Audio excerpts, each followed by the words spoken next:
Eu trouxe aqui o meu velho note porque depois dos 60, a nossa HD aqui fica meio.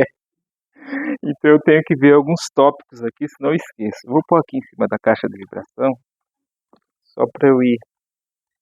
Bom, o homem de bem, essa passagem está no Evangelho segundo o Espiritismo, no capítulo 17. Kardec pegou essa parte onde Jesus fala para as pessoas, onde ele estava, como de costume, né, pregando para as pessoas, e ele está falando dos caracteres da perfeição, né? E ele está dizendo, né, de como nós devemos nos comportar com as pessoas, né? Amar o nosso próximo como a nós mesmos, amar nossos inimigos, orar por aqueles que nos caluniam, ou que de vez em quando apronta alguma coisa contra a gente, né? E ele ainda vai mais longe, ele diz que se a gente só amasse aqueles que a gente tem afeição, né? Nosso marido, nossa esposa, nossos filhos, nossos pais, né? Qual seria o mérito disso, né? Isso aí é dever moral, né? A gente amar e fazer o bem para essas pessoas que estão mais próximas, né? Então ele estende isso para as demais pessoas, né? Até ele põe os publicanos e os fariseus na roda, né? Como a gente costuma dizer, né? Eles já fazem isso, né? Os publicanos, os fariseus fazem isso, se amam entre eles, né? Se locupletam entre eles, e as demais pessoas são impuros, são uma série de adjetivos que eles usavam. Então Jesus veio justamente para tirar essa mentalidade, né? Porque às vezes a gente pensa como que os fariseus, os publicanos, aquelas pessoas que viviam ali no tempo de Jesus, poderiam ser os escolhidos de Deus. Se parece que eles faziam justamente o contrário, né, do que mandava Deus. A gente sabe que Moisés trouxe as leis, né, os mandamentos, além dos mandamentos divinos, vamos dizer assim, ele recebeu dos seus mentores. A gente sabe hoje, através do Espiritismo, que não tinha Deus na parada. Moisés não conversava com Deus, né? Moisés conversava com seus guias espirituais, né? Então, ele recebeu esses mandamentos, né? E também, como Moisés era um legislador humano, ele também acrescentou as leis sociais, né? As leis que deviam reger a sociedade, porque ele estava vendo o seu povo ali, os erros e as contraditas do povo. Então, ele, além dos mandamentos que ele recebeu, ele também formulou algumas leis que os judeus de hoje dizem que é a lei oral de Moisés, né? Os judeus, além de eles seguir os mandamentos, né, que a gente conhece como 10, eles têm outros mandamentos, que seria a lei oral de Moisés. Parece que mais de 600 mandamentos. Então, a gente já não consegue seguir nem os 10, imagina seguir 600 mandamentos. Mas muitos desses mandamentos, né, os judeus começaram a utilizar o pé da letra, né, para justamente se diferenciar das pessoas, então, dos demais, né. Então, quando Jesus veio, ele fazia questão de estar sempre pegando no pé dos fariseus, dos publicanos, né, dessas pessoas que queriam, se achavam, né, vamos dizer assim, a última bolacha do pacotinho, né, se achavam os melhores. Então, para eles, se não comungasse com aquilo que eles pregavam, eles acreditavam, não pertencia a Deus. Então, Jesus aproveita essa oportunidade para dar uma pincelada nesse ponto, né, que a justiça e a bondade de Deus não tem nada a ver com esses preceitos, com essas coisas que eles foram, vamos dizer assim, incorporando, né, na sua religião, que Jesus fazia questão de combater, que é as coisas externas, né, da boca para fora, né. Você usa lá uma frase, mas às vezes você nem obedece. É aquilo que a gente ouvia dos nossos avós, né? Faça o que eu mando e não faça. É, é. Então quer dizer, então você tem que falar para o seu filho, faça o que eu faço, né? Porque se você fizer errado, você está assumindo a responsabilidade, né? Então era bem isso que nessa época Jesus encontrou esse povo, que era o povo escolhido de Deus, mas totalmente. Então ele, nos seus evangelhos, nas suas parábolas que ele contava, era justamente isso, para tentar tirar essa coisa, esse efeito, né, da letra, né? Só na letra. Por isso Jesus combatia muito, em algumas partes, ele até dizia que a letra é morta, né?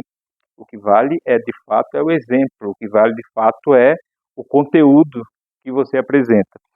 E aí Kardec pegou um gancho, já no início desse capítulo, para falar sobre o que seria o homem de bem, né? Qual seria as qualidades desse homem de bem. Depois desse capítulo ainda, ele vai falar sobre o homem no mundo, acho que o homem inteligente, uma série de coisas assim. Mas nesse capítulo ele fala que ele dá algumas dicas do que seria esse homem de bem. É claro que nós, como espíritas, já estamos, né, bem à frente disso aí, né? Mas é bom relembrar. Então ele diz assim, que o que é o homem de bem? Então, ele diz o seguinte, né, que ele cumpre com muita clareza, com muita pureza, primeiro, a lei de justiça, mas não é a justiça dos homens, né, que é falha, pende para um lado, pende para o outro, é a justiça divina, aquele juiz que nós temos, vamos dizer assim, a concepção que é justo, íntegro, né, que não tem essa sabe, facilitar para um lado, facilitar para o outro. É a justiça com amor, com benevolência e com clareza, né? Diz também que, já pulei duas, ele cumpre a lei do amor. Jesus exemplificou a lei do amor muito bem quando disse que nós devemos amar ao nosso próximo como a nós mesmos e amar até os nossos inimigos. Naquele tempo era muito difícil, né? O inimigo era inimigo, né? O inimigo bom era o inimigo degolado, né? Então, não tinha, sabe, inclusive até parentes, né? Entre parentes, né? Se não seguisse os preceitos, tal, era considerado inimigo. O próprio Jesus Cristo, ele foi muito, como se diz, houve muito preconceito com ele dentro da própria família dele. A gente vê aquele capítulo lá quando os discípulos chegam para ele e falam: tua mãe e teus irmãos estão aí te procurando. Quem é minha irmã e quem é meus irmãos? Né? São vocês que fazem a vontade do Pai. Por quê? Porque os irmãos dele não aceitavam ele, né? Porque naquela época era assim, como o povo lá vivia sob o jugo romano, né? Então, quando nascia na família nascia um homem, um menino, era uma glória. Por quê? Porque já tinha aquela esperança que era mais um soldado que iria se alistar no movimento contra os romanos, contra o pagamento de impostos. Tanto é que, por exemplo, Barrabás tinha lá o seu partido, né? Quando foi apresentado lá para escolher entre Jesus e Barrabás, lógico que os sacerdotes manipularam, né? Mas o povo viu Barrabás porque acreditou mais na espada, né, na luta que ele tinha, do que no próprio Cristo, com a sua palavra de amor, de carinho. Então, Jesus Cristo nasceu homem e ele não seguiu essa ideologia, né? Ele não ia para o lado, né? Tanto é que várias passagens, tem a passagem lá do dar a César o que é de César, né? Eles queriam pegar Jesus de um jeito ou de outro, ele deixa bem claro que ele não estava nessa, vamos dizer assim, nessa vibe, né? Imposta é da sociedade, bom ou ruim, achando bom ou ruim, a gente tem que pagar. Nós vivemos em sociedade, né? Se o prefeito aumenta, os vereadores aumentam o imposto demais, tal, é outra situação, mas faz parte da nossa sociedade, né? Como que nós vamos manter a cidade? Se os caras escamoteiam o dinheiro para outras coisas, aí mas a gente tem que fazer a nossa parte, tem que pagar os impostos. Então Jesus deixava bem claro isso. Outra coisa que a lei da caridade. E a caridade, como Jesus ensinou, né? Sem segundas intenções, sem olhar a quem você está fazendo a caridade, né? Não se iludir, né, com recompensas porque você está ajudando alguém, fazendo caridade para alguém. É a caridade simples, puramente no sentido de ajudar, de querer ajudar, de se sentir bem ajudando, porque a gente, através dos próprios espíritos, diz que, na verdade, quem é mais ajudado somos nós mesmos. Quando nós abrimos nossas mãos para os nossos irmãos, quem recebe a ajuda maior somos nós mesmos, que estamos recebendo, né, todas essas energias, né? Tem até algumas passagens da literatura espírita que dizem que muitas pessoas que fazem um bem aqui desinteressado, muitas vezes para uma pessoa, quando desencarnam, chegam do outro lado, são recebidos por parentes, por espíritos ligados a essa pessoa, e ele nem se dá conta disso, né? Mas angaria simpatia do outro lado. Então é essa caridade que o homem de bem deve seguir. E aí Kardec aproveita e faz alguns comentários, dá algumas dicas do que seria o homem de bem. A primeira coisa, ele fala que diante das dores e das decepções, o homem de bem reconhece como provas ou expiações e as aceita sem reclamar. Difícil isso, né? Muito difícil.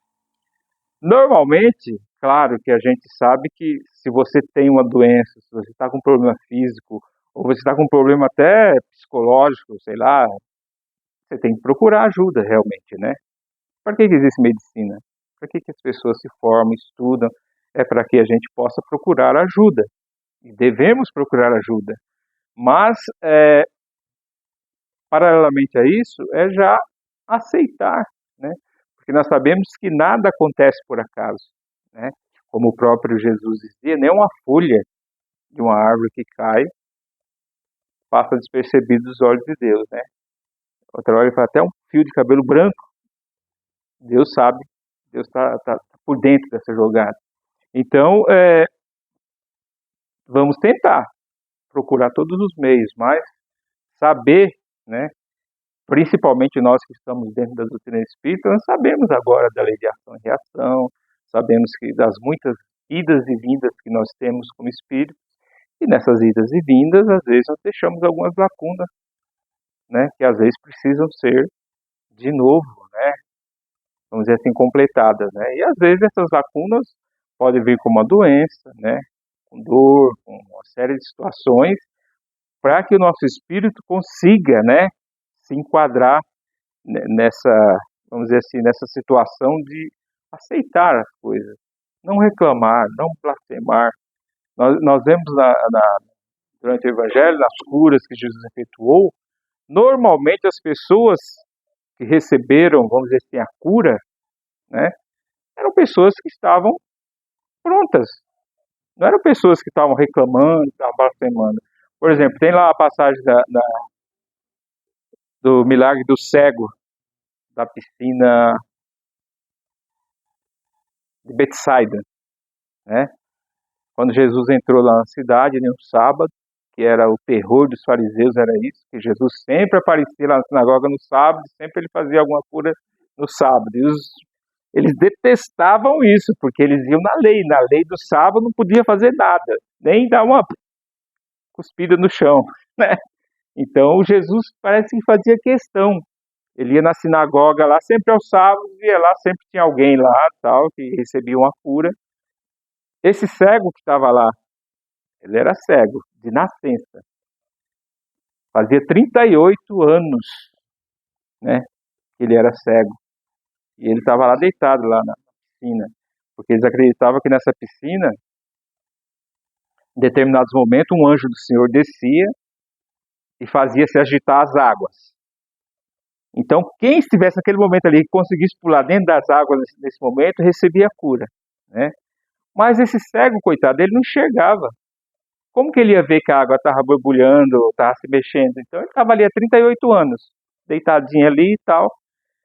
Quando Jesus entra lá no pátio, na piscina, ele não via, então ele não sabia quem era Jesus, né? Aí os apóstolos perguntam para Jesus, mestre, por que esse homem está sofrendo assim há 38 anos? Ele está pagando o pecado dele, dos seus pais, dos seus antepassados, né?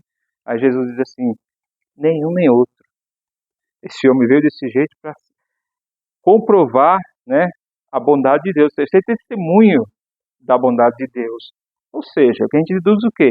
Que ele veio vamos dizer assim, com a doença expiatória, né, mas para servir de testemunho. Tanto é que Jesus chegou para ele e falou assim, não lembro bem o diabo, mas mandou ele erguer a mão. Falou, ergue a sua mão. Não, essa a mulher da mão seca, né? falou para ele assim: pega o seu leito, levanta e caminha, dá o fora daqui. Aí ele pegou, não teve dúvida nenhuma, ele não estava vendo que era Jesus, ele não conhecia Jesus porque ele não enxergava, mas ele pegou o leito dele, levantou, pôs embaixo do braço e saiu andando. E aí foi embora. As pessoas o viam, todo mundo conhecia que ele era cego, fazia 38 anos que ele ficava ali, né? Então os fariseus ficaram tudo questionando, tal. Aí questionaram ele quem tinha curado ele, porque, você não é aquele cego que está aqui há 38 anos? Sou. E por que você está assim? Ah, um homem chegou para mim, mandou eu levantar, eu levantei e vim embora. Mas quem é esse homem? Não sei. Ele não conhecia Jesus. Depois esse homem foi para onde? Direto para a sinagoga, ou seja, foi agradecer pela cura, né? Coisa que dificilmente, né? Às vezes a gente vê no centro espírita, né? E na igreja, e às vezes até alcança. Ah, meu Deus, que bom, alcancei a cura, mas nunca mais aparece, né? Não vem nem agradecer. Como alguns lá, por exemplo, os 10 leprosos, né, que Jesus curou, né? E depois só um voltou, né? E aí ele perguntou, mas cadê os outros? Não veio ninguém não, quer dizer, só um voltou dos 10, só um voltou para ir lá na sinagoga e dar testemunho. Então a gente percebe que às vezes nós vamos ter essas doenças, essas coisas, que faz parte, está no nosso espírito, nós precisamos, né, vamos dizer assim, nos reorganizar espiritualmente. Então reclamar, blasfemar, não é a melhor saída, né?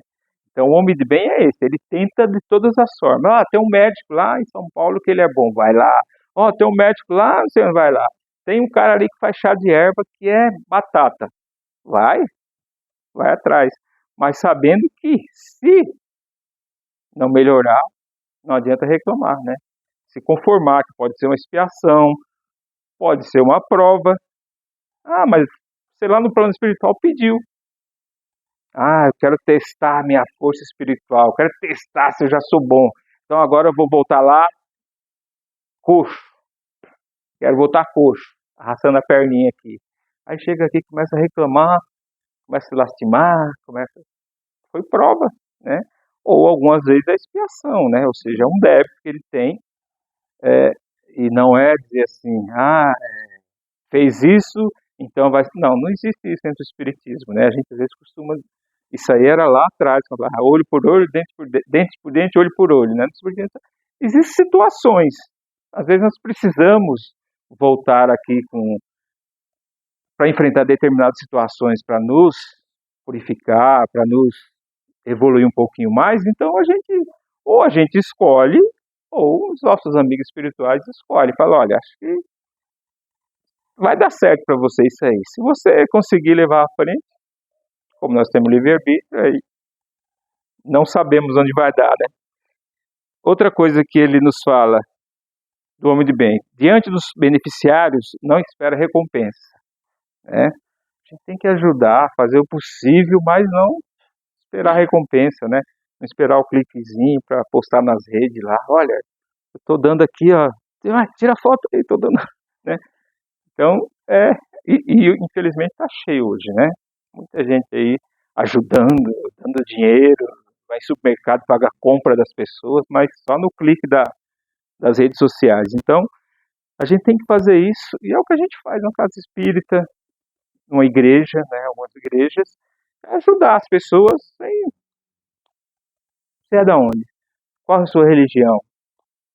Interessa, a gente está ajudando por ajudar, nós podemos, e normalmente a gente ajuda por quê? Porque as pessoas doam, né? Porque as pessoas trazem, né? A gente pede, as pessoas trazem, então a gente tem que repassar isso. Não esperar recompensa, não procurar, é... olha, aquela ali não merece, porque aquela ali sim, aquela ali é legal, sorri para mim na rua, tal. É ajudar de uma forma sem esperar recompensa, sem esperar nada em troca. Outra dica que o Kardec nos diz, né? Diante da necessidade do próximo, espalha benefícios, presta serviço, né? Às vezes a gente ouve as pessoas dizer assim, mas não vou fazer isso não porque tal pessoa não merece, isso não adianta, né, tal. Não é preocupação nossa. A gente tem que espalhar os benefícios que nós podemos espalhar e prestar serviços que a gente possa fazer as pessoas, né? Isso não quer dizer que a gente tem que ir lá e trabalhar pela pessoa, né? Marcar o cartão lá, nem se marca mais cartão, né? Isso é coisa do passado. É, e trabalhar com a pessoa. Não, prestar serviço, né? Serviço que possa ajudar essas pessoas. Esse é o que está mais em voga hoje em dia, né? Diante das diferenças de raças ou crenças, né? Kardec nos vê como irmão todos os homens. Então não importa a crença, não importa a raça, não importa a cor da epiderme, né? Isso aqui é só passageiro, porque quando vai para lá para baixo, se dissolve e a gente volta, o que sai é o espírito, né? Então, o homem de bem tem que enxergar todos os homens como seus irmãos. Não importa a raça, não importa a crença. E também ter muito cuidado, porque a gente fala alguma coisa que pode ofender as pessoas, né? Eu não sei se foi na casa espírita que eu estava, acho que era uma casa espírita. E conversando, as pessoas conversando, não sei o que, aí uma pessoa falou assim, não sei o que, não sei o que, um macumbeiro. Gente, eu senti na alma, né? Porque eu fiquei pensando, na casa espírita não tem só espírita. Tem pessoas de todas as religiões, de todas as crenças, né? E se de repente tem ali uma pessoa que vai no centro de Umbanda, vai no centro de Candomblé e tal, e veio ali para aglutinar mais valores, ou veio em busca de ajuda. E quando houve uma coisa dessa, fica estranho, né? Bem estranho. Então, todos nós somos irmãos. Vamos dizer assim, a religião, a crença, a seita, aquilo que nós acreditamos, é só um estímulo, né? Só uma coisa que pelo menos que deve nos agrupar, que deve fazer com que a gente compartilhe as ideias, né? Para a gente melhorar. Outra dica que ele nos traz é, diante da suscetibilidade do próximo, toma por guia a caridade. Ou seja, aquela pessoa não me toque, né? E a gente encontra muitas, né, pessoas assim que, como minha avó dizia, casca de ferida, né? Coçou, já sangra, né? Normalmente a gente fala o quê? A gente se afasta, né? Aquela pessoa lá, né? Não. Kardec diz, vamos usar de caridade, né? Vamos, sabe? É duro, é difícil, porque quando essa pessoa está com a gente, parece que não vai, né? Só qualquer coisa que você diga, que você faça, parece que é tudo contra. Mas, como ele diz, vamos usar a caridade, né? Benevolência, a paciência. Aliás, isso é até, vamos dizer assim, um exercício para nós, né? Porque às vezes a gente fica dentro da casa espírita toda semana, 2 vezes por semana, ouve o evangelho, se palestra, toma passe, mas às vezes são nessas situações que vão dizer qual o verdadeiro tônus da nossa fé, da nossa paciência, né? Da nossa abnegação, né? Da nossa falta de preconceitos, né? Então, essa é uma das qualidades do homem de bem. Diante das ofensas contra si, perdoa. Essa não precisa nem falar, né? Era o que Jesus já falava lá atrás, né? Perdoa. Tem outra frase que vai assim, o que for perdoado na terra será perdoado no céu, né? Tem outra frase que ele fala, aproveita para se reconciliar com o teu irmão enquanto vocês dois estão no caminho, porque... E aí a gente não entendia lá atrás o porquê. Hoje nós entendemos através do Espiritismo, porque quando um dos dois vai para o outro lado, se for com mágoa, for com rancor, for com ódio, a coisa continua, né? Aí no Evangelho tem lá os inimigos desencarnados, né? Que a gente às vezes pensa assim, morreu fulano, morreu. Nossa, estou livre. Não está livre. Não está livre porque se não tiver perdão, as pessoas às vezes pensam assim, que o perdão é Deus que perdoa. Não é Deus que perdoa. É a sua lei, a lei que ele deixou, né? A lei de amor, de fraternidade. Então, quando a gente não perdoa, nós não estamos quites com essa lei. Então, nos coloca diante dessas situações, né? Por isso que Jesus visualizava muito, falava muito do perdão, né? De perdoar. Por exemplo, naquela época lá, que eles viviam sob o jugo romano, era difícil viver, porque Roma estava em cima, cobrando impostos caríssimos. Os soldados de Roma eram muito abusados, né? Eles não gostavam da terra, de onde eles estavam ali, detestavam, queriam voltar para Roma, né? Então eles eram obrigados a viver ali, então eles judiavam mais ainda do pessoal da terra. Tem até aquela passagem de Jesus diz assim: quando te fizerem caminhar 1000 passos, antes caminha 2000. Quando te pedirem a capa, também dá as botas, porque era normal naquela época. Por exemplo, coitado do judeu lá, estava indo na estrada, poeirada, não tinha carro, não tinha onde, né? Às vezes ele ia para um lugar, tinha que andar quilômetros. Estava indo, ele já estava quase chegando lá, e vinha um batalhão romano e falava assim, jogava as coisas na mão, volta, ajuda a levar essa coisa. Ele voltava lá pro destino dele de novo, coitado. Ou então, às vezes, eles tomavam a roupa, a capa, botas, né? Ou então, às vezes, eles entravam nas casas lá e obrigavam as pessoas a fazer comida, tudo para eles, né? E por isso morria muita gente, né? Alguns que não aceitavam isso, às vezes morriam. Então Jesus já vinha falando isso aí, né? A gente perdoar, relevar, né? Que era a situação daquela época, né? Então outra qualidade assim, que é o perdão. Diante das fraquezas alheias, usar indulgência, né? Normalmente, às vezes, a gente usa de massacrar, né? Ah, tá vendo aquela pessoa lá? Tô importando mais, não. Desculpa. Tá vendo aquela pessoa lá? A pessoa lá, assim, assado, né? A pessoa, uma vida, tal, e a gente acaba com a pessoa mais ainda, né? Então, indulgência. Nossa, coitado. Deve ter os motivos dele que tá daquele jeito, né? Deve ter algum sofrimento, deve ter alguma coisa que o levou para aquela situação, né? Usar de indulgência, né? Uh! Não, isso aí ninguém aqui vive mais, né?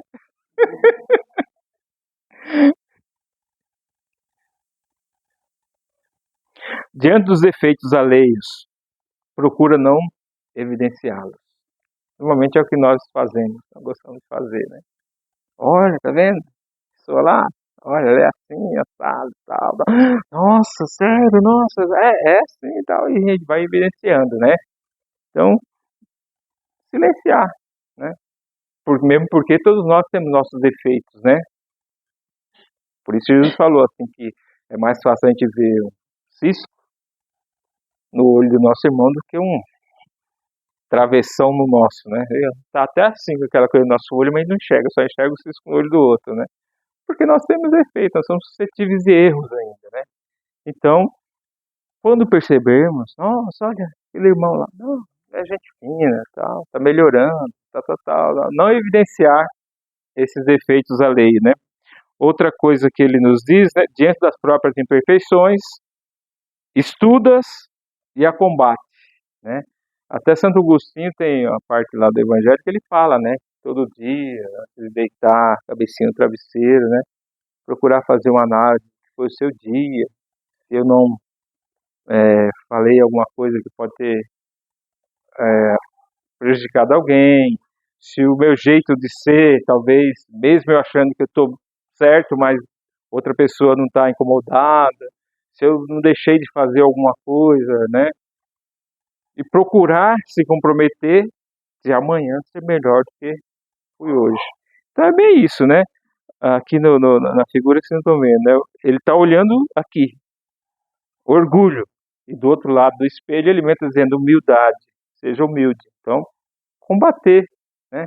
Eu sou orgulhoso, então eu vou estudar, vou me convencer de que eu sou orgulhoso e tentar, né, combater essa má virtude em mim. Diante dos próprios talentos, é outra coisa, né? Ressalta o que for proveitoso para os outros. E às vezes a gente está falando de político, né? A gente adora, se tiver um tijolinho, a gente sobe em cima e faz discurso, né? Das nossas qualidades. Não, que eu sou isso, que eu sou aquilo, blá, blá, blá, blá. E às vezes isso, como se diz, constrange aquela pessoa que às vezes não estudou, Às vezes, eu fiz 3 faculdades, e a pessoa não fez nenhum grau. Inclusive, eu trabalhei numa empresa que tinha um encarregado que ele era meio papudo, o pessoal falava que era meio papudo. E ele sempre falava assim, eu fiz 2 faculdades e meia. Aí o pessoal já sabia, aí quando ele falava isso, o pessoal falava assim, quando você estava na outra, faltou massa, faltou tijolo, né? Por isso que não, não terminou a faculdade, né? É bem por aí, então não é necessário a gente ficar, né, insuflando e falando dos nossos talentos, né? Mesmo porque eles aparecem, né? Eles aparecem. A pessoa quando tem alguma coisa assim, é lógico, se você colocar à disposição, né? E às vezes a pessoa vai só acumulando as coisas e se fecha. Não presta auxílio para nada, não ajuda ninguém e tal. Então, vamos evidenciar só aquilo que seja proveitoso. Vamos ter uma feijoada aqui no centro. Eu sei descarrar cebola, né? Eu sei lá, fazer alguma coisa. Então, usar esse talento, né? Porque às vezes a pessoa fala tanta coisa e no fim não chega lá, não faz nada, né? Fica só na observância, né? Igual minha filha fala, é o verdadeiro mão quebrada, né? Acho que na saúde se usa muito esse termo, né? Minha filha é enfermeira e ela fala assim, fulana lá é mão quebrada, porque fica sempre assim, né? Nunca estira as mãos para nada. E o comentário final de Kardec, ele diz assim que essas dicas aqui que ele enumerou não são todas as qualidades que distinguem o homem de bem, mas aquele que ao menos comece a se esforçar, veja bem, né? Eu não me enquadro nisso aí não, sou pequeno demais, não, mas aquele que ao menos se prontifica a alcançar isso, já está no caminho, né? Já está a caminho de ser o homem de bem. E aí ele termina fazendo a interrogação, qual o caminho para sermos de bem? Aí ele diz aqui que é o Evangelho de Jesus, né? E terminando, o Evangelho de Jesus, meu Deus, justo no último.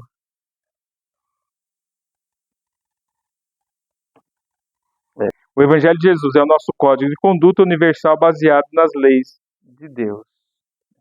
Por isso que a gente sempre frisa isso, né? Que o nosso leme, a nossa luz, né? É o Evangelho de Jesus.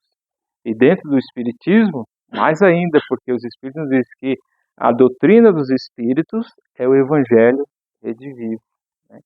Então, quem está procurando no Espiritismo só a parte científica, não fica muito tempo, né? Mesmo porque hoje não tem mais assim tanta, vamos dizer assim, os efeitos, né? É raro isso, né? Já teve o tempo dos vislumbres, das coisas que aconteciam, né? Hoje em dia não, hoje em dia você vem na casa espírita para quê? Para estudar, né? Então você vai estudar a doutrina dos espíritos, e aí depois chega um momento que você começa a trabalhar, fazer alguma coisa dentro da casa espírita, né? É rara, né? Ainda existem algumas casas que têm, por exemplo, cirurgias, né? Espirituais, trabalhos de efeitos físicos, mas é difícil, é raro a casa, né? Eu lembro que eu fui numa casa faz alguns 10, 20 anos atrás, sei lá na Casa Verde. Era uma casa simplesinha, telhada, aquela telhinha de barro ainda, sabe? E não tinha forro igual essa aqui, sabe? Era só a telha, os caibros, né? E eu cheguei lá, tinha uma fila que acho que virava o quarteirão, né? Aí eu cheguei lá e pedi informação para a pessoa, falei, eu tô vindo de Osasco, eu participo de casa tal, tal. Eu já me senti meio constrangido porque a pessoa me pegou no braço, me levou já depois lá dentro. E o pessoal da fila só olhando feio, né? Mas eu fui só pedir informação mesmo. E depois tinha os trabalhos, os passes, tinha lá cirurgias, mas era gozado que era tudo escuro. Na hora que ia fazer isso, apagava todas as luzes, né? E no final do trabalho, o médico que era o responsável lá pelas curas, tudo, inclusive ele incorporava um médico lá, não lembro agora o nome do médico. No final do trabalho, ficava tudo escuro aquele silêncio, e os médios lá na frente sentados, e o médio responsável lá sentado, e daqui a pouco ele começava. Aí começava a chover pedrinhas. Mas as pedras não batiam lá no telhado. Curioso era isso. Eu não via a pedra, que se vinha lá de cima tinha que bater na telha, né? Não batia na telha. Simplesmente elas caíam. Eu só percebia quando ela caía no chão. Aí elas iam caindo, as pedrinhas pequenininhas assim, ó. Tinha algumas que caíam no colo da pessoa. Né? Maiorzinha, tal, tal. Inclusive, o pessoal da casa falou que essas pedras, foi algumas pessoas lá, cientistas e tal, levaram algumas amostras para analisar e não descobriram do que eram compostas. Era uma pedrinha assim bonitinha, umas meio verdinhas, outras meio marronzinha, tal, tal. Não sei se ainda tem essa casa. Então chovia de gente lá. Mais curiosidade, né? E o interessante, hein? O salão cheio, essas pedrinhas começavam a cair e nenhuma caía na cabeça de ninguém. Caiu do lado, às vezes caiu no colo, né? Mas não caía, não acertava ninguém. E você não ouviu o barulho nas telhas. Da onde vinha, e que hoje a gente sabe, né? Se materializava, né? Depois das telhas, né? Depois as telhas se materializavam e caíam. E era sólida, sabe? Eu lembro que eu peguei uma, fiquei um tempão com ela, depois nem sei o que eu fiz com essa pedrinha. Então é bem isso, né? É, na casa espírita hoje é trabalho, muito trabalho, né? Então é isso que possivelmente vai nos ajudar a nos candidatarmos a sermos homens de bem. Obrigado a todos.